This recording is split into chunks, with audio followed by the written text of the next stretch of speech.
Thank you everyone for coming out today. Many of you know that my background is not in politics, it's in healthcare.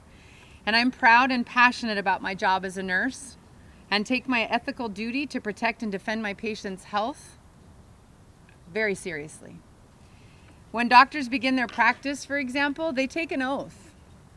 They take an oath to never intentionally do or administer anything to the overall harm of their patients. With that being said, it's heartbreaking to see the turn in our healthcare system. The turn that they've taken is unacceptable. We've turned away from these promises and we've turned toward harmful theories that guide judgment and to suggest and administer life-altering, irreversible surgeries and drugs. My heart goes out to the growing number of people, especially children, who are struggling with their gender identity. They push towards physically altering their bodies and as a solution rather than receiving the mental health care that they need and deserve. Any doctor who chooses to butcher a child struggling with mental health issues, ensuring them that this is the solution, is breaking that oath. I want to introduce you to a beautiful and brave young woman who I recently met at an event and was immediately captivated by her strength to speak out against this. Her name is Chloe Cole, and I'm honored to have her here with us today to share her story. When Chloe was a child, she struggled with gender identity, and under the advice and care of doctors, she was pushed to take puberty blockers and underwent a double mastectomy in order to change her gender. Although she has since detransitioned, she still lives with the very real pain and struggles from the so-called gender-affirming care. Chloe has inspired me to introduce legislation to ensure equal healthcare treatment for children and adults who wish to detransition. SB 1511 will require insurers and providers of gender-altering drugs and surgeries to also provide and cover detransition procedures. The number of people detransitioning, and transitioning is growing. Yet the sad reality is that there are dozens of medical billing codes for gender-affirming care, but there's not one single for patients seeking to cease gender transition therapies and reclaim their God-given gender. There's no room for politics in medicine. Let me say that again. There is no room for politics in medicine. Medical providers and insurers cannot put ideology above the lives and the health of the growing number of detransitioners. Providers who cause lifetime alterations to patients are accountable for the lifetime care of the people they have harmed. People like Chloe need to have their story heard, and they need to be protected. And with that, ladies and gentlemen, my inspiration, Chloe Cole.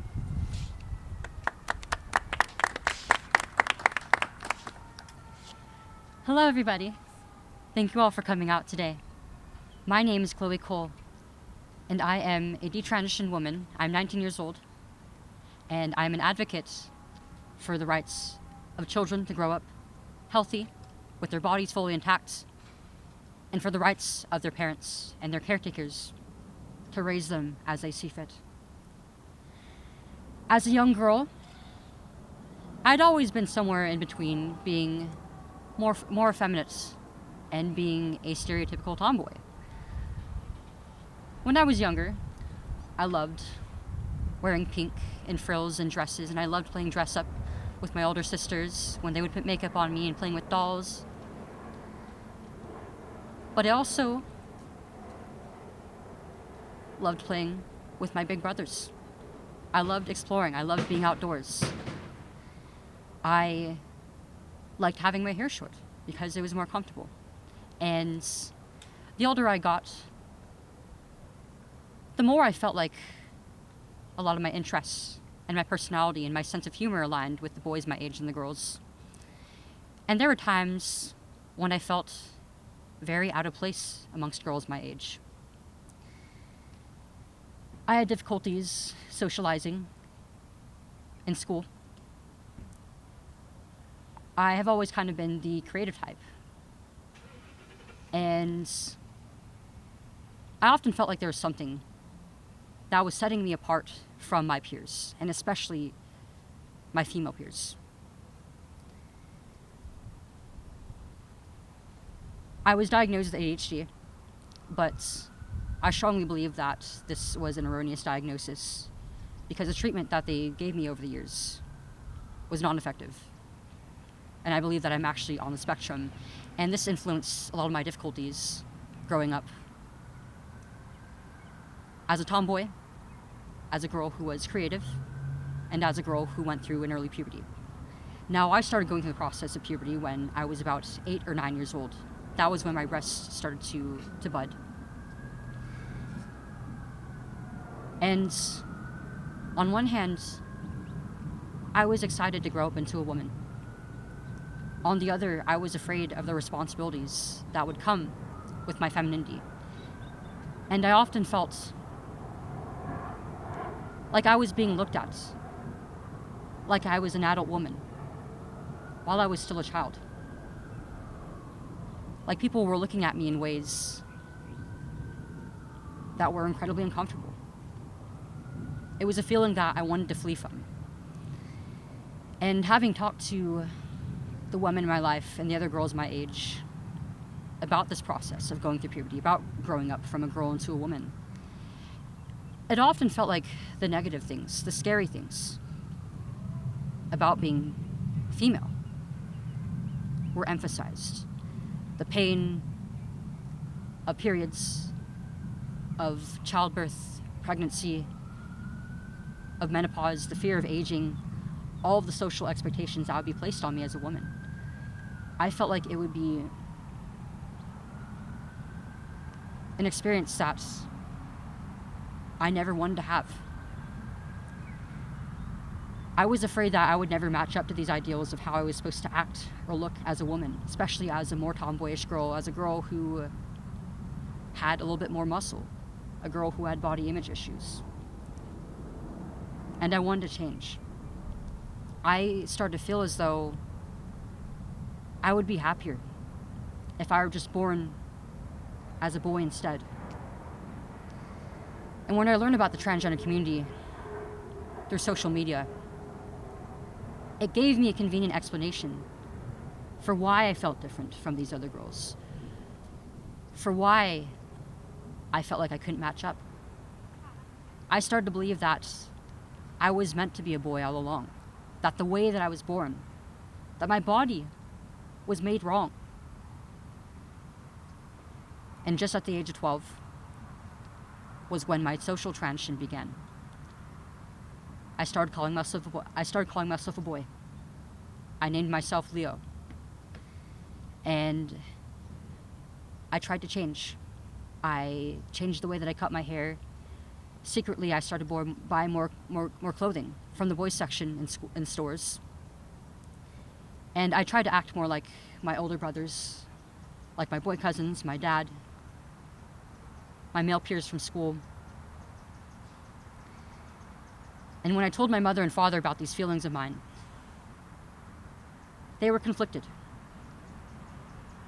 They wanted to do their best to support me and make me feel comfortable during this time and accommodate me. But they also weren't exactly sure what to do about this or where this was coming from. They had an idea, though, that it came from my struggles with growing up as a socially awkward, boyish girl. And they were sensible. They wanted to allow me to explore the way that I presented myself.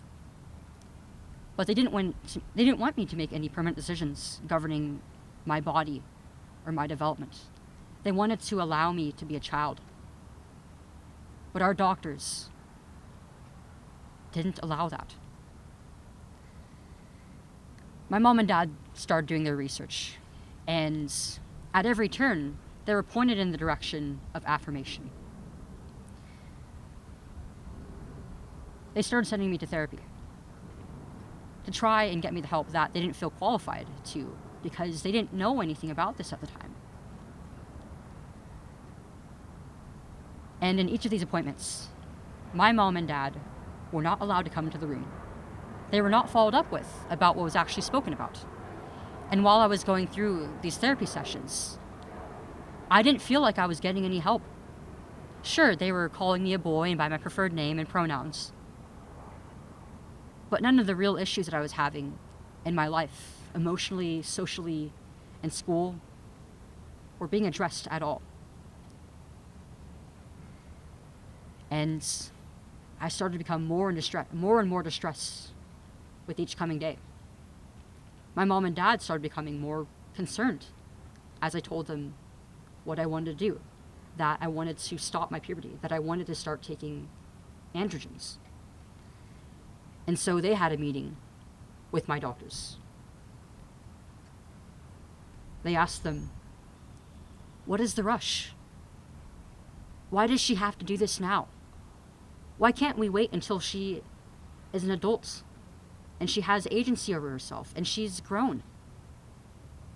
What are the chances that if she goes through with this, that as an adult, she'll come out regretting it?" And immediately, their concerns were pushed back against. My doctors misguided them. They told them that it didn't matter how young I was. Children already know from a young age what their identity is, that this was an innate part of me. It was not just a phase. And that if I wasn't affirmed by them in this decision, that it was very likely that they'd have to choose between having a very suicidal and potentially dead daughter or a living, thriving transgender son. And as a parent, when you're told by a doctor that your own child's life is on the line, what wouldn't you do but take the cure that is given to you? At just 13 years old, only halfway through my 8th grade year, my puberty was suppressed with a medication called Lupron, which previously has been used to chemically castrate sex offenders. While I was on it, I essentially went into an early menopausal state. I was experiencing hot flashes, other uncomfortable sensations, like itching and tingling and burning in my limbs and my hands and all over my body. And without any sex hormones circulating in my body, I was very lethargic.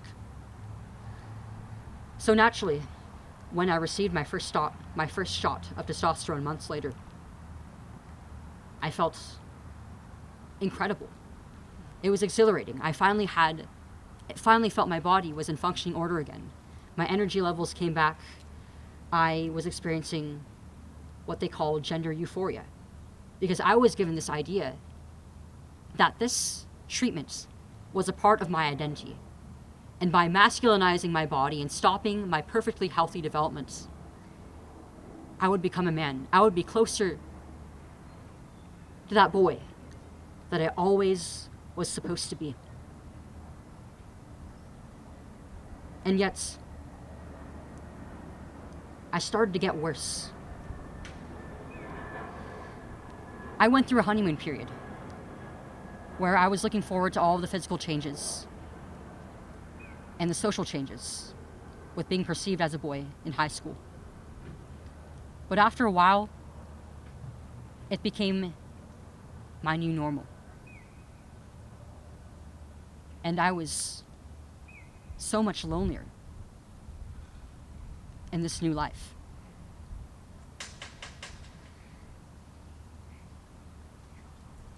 I realized that the responsibility of being perceived as male was far too much for me. I started to fall into a depression. For the first time in my life, I felt suicidal. It became a struggle every single day. I had days when I couldn't even get up out of bed.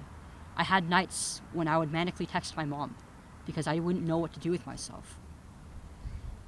My grade performance in school started to drop. And I was diagnosed with depression in my sophomore year. And yet, in spite of all of this, at 15 years old, the summer just after that second year of high school, they operated on me. And they removed my perfectly healthy breasts. It didn't take long for the regret to set in. But for months, I couldn't name what this feeling was. I didn't know what to do with myself. It was hard to fathom stopping the hormones, or even admitting to the people around me, or myself, that this huge life decision that I was enabled to make at a young age was wrong, that it was destroying me. And yet, I kept falling into this spiral. I missed being feminine. I missed being able to feel pretty and wear makeup and wear women's clothing. But now, I hardly even looked like a girl. I had a deep voice, I had muscle, I had very chiseled features. I looked like just about any 15, 16-year-old girl. Any 15, 16-year-old boy.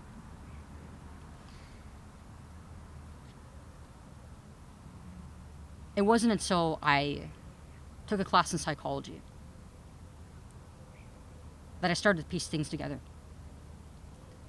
Towards the end of this course that I was taking in my junior year, it was very focused on childhood and adolescent psychological developments and how the way a child is raised, how they're parented affects that. And for the first time in my life, I was thinking about what being a parent might look like for me. By that point in time, I was 16. And adulthood was not too far away. And these things were discussed in very brief detail during my consultations for these treatments. The potential effects on my fertility and the loss of my ability to breastfeed were mentioned in very vague terms while I was going through the consultations. But I didn't know. I wasn't old enough. I didn't have enough experience in my life yet to consent to procedures that could have taken away all of that from me at such a young age. And it was then that I realized my transition was killing me. It was taking away parts of me as a woman. It was taking away parts of my adulthood before I could even call myself that. And it wasn't easy. But I knew I had to stop transitioning. And that very first year of my life, going back to living with my God-given identity, was incredibly rough. I lost all of my support from the transgender community, a community that I once thought of almost as a second family. People who I loved, people who celebrated me with each milestone, were now rejecting me and shunning me. I lost many of my friends my senior year of high school. And now, when I would go back to my doctors, telling them about the pain and regrets and the complications that I was having from these procedures, now that I was out of it, it was like they didn't even want me there.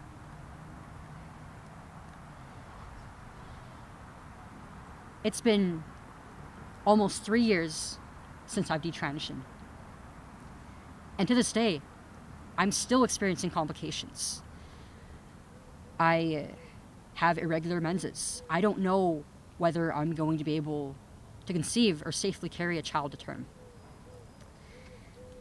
I'm experiencing joint pains from the puberty blockers. And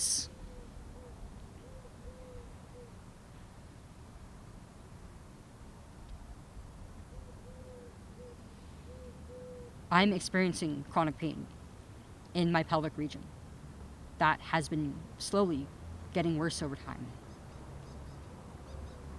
That I know will affect my intimate relationships.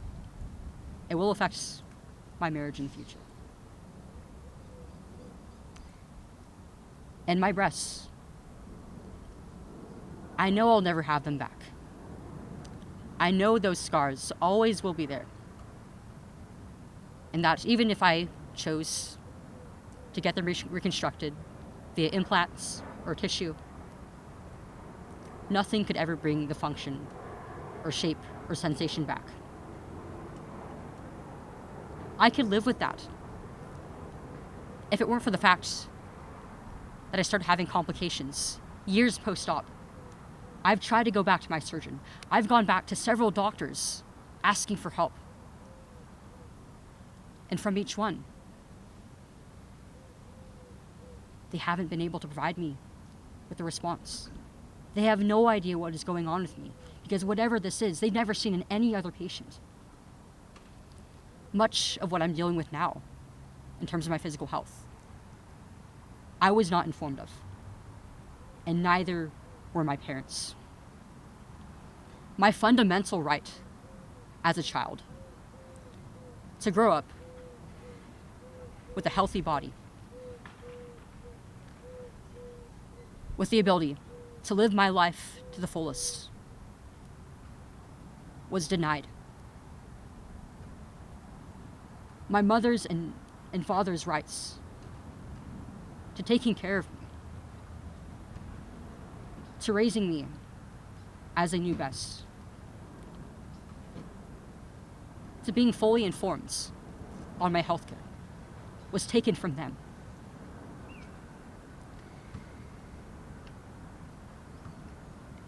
It's already horrific that we are performing these procedures on children who are not fully mentally or socially or physically or sexually developed. But it is especially heinous that we are denying detransition patients and those who regret this process any care. There are very few studies done on us and the complications that we face. Doctors turn the other way because they don't want to deal with us. There aren't even codes in place to bill for insurance.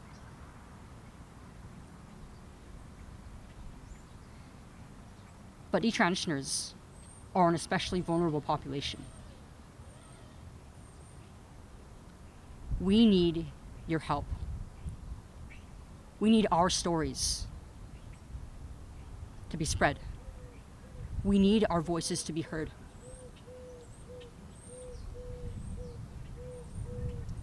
And we have a right to basic health care. Thank you.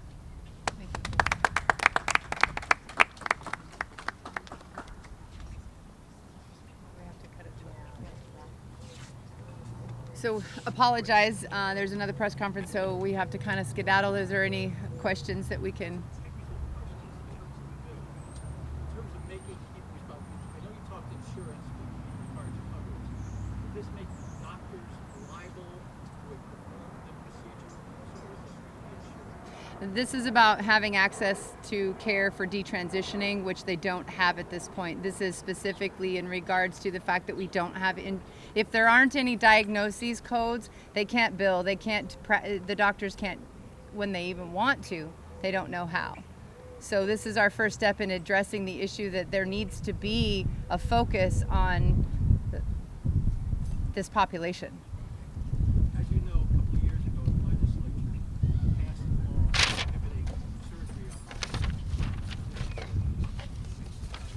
minors.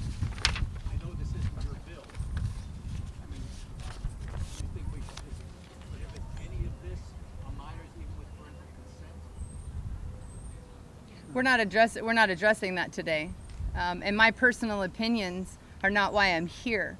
I'm here to represent all of the children that have gotten bad advice, have been pushed into procedures and pushed into situations based on a political ideology, and the fact that we don't even have it set up in order to take care of their basic healthcare needs, and that is repulsive to me, and that is why we're here. So anybody other? This bill is going to create that code for diagnosis to be able to be made and then sent to It's going to make it a statute that has to be, yes, that it has to be put into place. Yes, sir. Yes, sir. Yes, sir. Any other questions? Yes, ma'am. What sort of healthcare does detransitioning entail? What sort of procedures or healthcare would this bill cover? How about we let Chloe answer that question? I was mainly speaking on help with the complications from these procedures, as well as advice from doctors and guidance in things such as going off of hormones, your options with potential like reconstructive surgeries. Testing to find out what's wrong. Yes, One last question. because I did not receive any of that. One last question. One question. Did you ever feel suicidal during that process? Yes, and it wasn't until after I was started on these procedures. They told my parents that I would be at risk if it were not for me being put on them. But my suicidal ideation was a direct consequence of me being put on this faulty So you course. think the pills or your genes was like Russian and you just want to stop and just commit suicide? Is that what you're telling me right now? Did you feel any need to commit suicide at that moment when you were under medication and being surgically removed and stuff? Yes, after years So of that's why I went to the public. If you have Yes. Yeah. additional questions, we're going to have you guys take them off to the side so the next press conference can start setting up. Just a real quick one for the senator. Howie, we can do it afterwards. I don't want to be disrespectful to anyone else. So thank you all very much for coming. Thank you. If you have